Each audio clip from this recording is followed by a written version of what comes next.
Certainly, how would he interpret that? Maybe how will he consider that both the languages are same? No, he doesn't know that. Like, are they same? So how will he identify? If there is That is what he associates. Like, say, right from birth, if you have been speaking to the child in English, and if you're always speaking to him in Telugu, then he would speak to your wife in Telugu and he will speak to you in English, because that is how he could relate to you. He could relate to you with the language you speak. And you know, this kind of thing can happen only in the first 6 years. Now see, you and I can still learn many languages, but you know how you will learn? You will try to understand it, analyze it, convert it into your mother tongue, and then understand. But this young child is not learning actually. You know, what he's doing is just absorbing it. It is absorbent mind. There is no learning which is happening. If you ask the child, is this noun or verb, you wouldn't know. Because he doesn't know. He is not learning it, he is just absorbing it. And another very interesting thing which can happen in the first 6 years only is, you will also get the accent. You know, many of us go to US and live there for several years, but still cannot speak in American accent. But then children who are born and brought up, so those people can speak in same accent. So, do you all get a fair idea? Yeah. Yeah, we are not spoken about girl child and boy child. See, now they're not, see, you know, this is first time ever somebody has asked. You know, there are definitely certain differences to some extent, but if you look at it, it's all very generalized. You know, you don't have to look at it. The way they are right. born, there's lots of differences. I agree, but irrespective of that, both the children have absorbent mind and they go through the sensitive periods at the same time.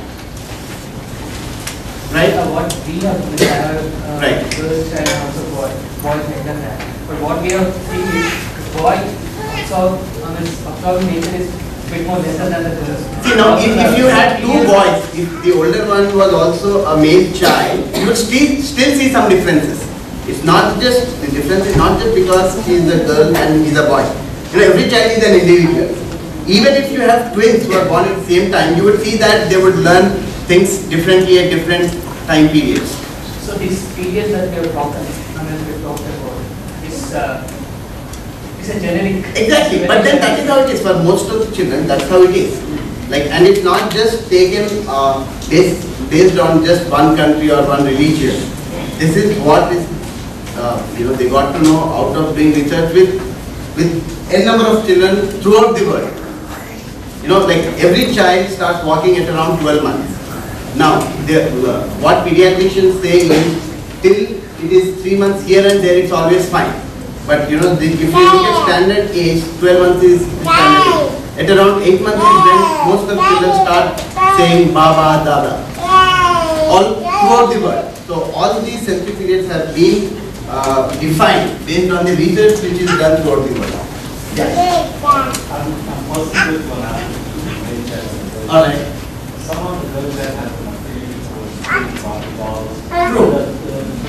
Definitely, yeah. So there are those kind of differences, but what I am talking about is only which has pedagogical significance. Like there are many other things. Like even physically, what's happening is very different. Like for example, at between 2 to 3 years is the time where children get aware of their genitals. So you will see that the girl child will be attracted towards the father during that time, and a male child will be attracted towards the mother. You know, they want to marry mom. Like the son will not even allow the father to come close to mom. But then, for those kind of things, do not have much of pedagogical significance, so we have not got it up. But yeah, there are certain differences. But whatever I am sharing is very generalized, and you can look at it both for the male child as well as female child. Right? Thanks for bringing it up. See, we need to move on. At the end, once you complete the session, I can wait for any time you want. Like we have few things to be accomplished. Alright? Thanks. Alright, so let's see, at what age do you think does the development of language begin? 12 months. At what age does the development of language begin? When the child is born. Any other number? Very good, When the fetus is 2 months old, the fetus ear is developed. The fetus can listen to mother's heartbeat. The fetus can listen to mother's voice and any other external sound which is close to the abdomen. And at around 5 months, whenever mother is speaking, the fetus also moves its lips.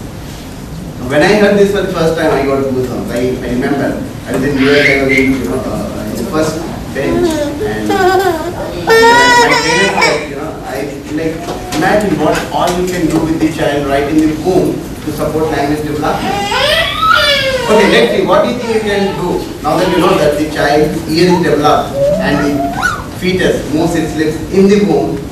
What do you think you can do to develop language, to support language development? Okay. You can start speaking to the child, fetus, what else? You can start reading books and reading how? Reading with your eyes? That's what I said. You need to read out loud. Very good. What else? Listening to music, what else? And in reading, you can read this Sanskrit slokas like Udva Mula Madashyakam, Ashwadyam Pravragyayam, Chandansiyasya Parmani, Yastam Veda Savedavi. Thank you. Now let's see what's happening with the fetus when the mother is singing this Sanskrit sloka. What's happening with the fetus? This fetus is moving its lips and listening. And in which language is the fetus moving its lips? In Sanskrit. That is where most of our Indian languages are originated from.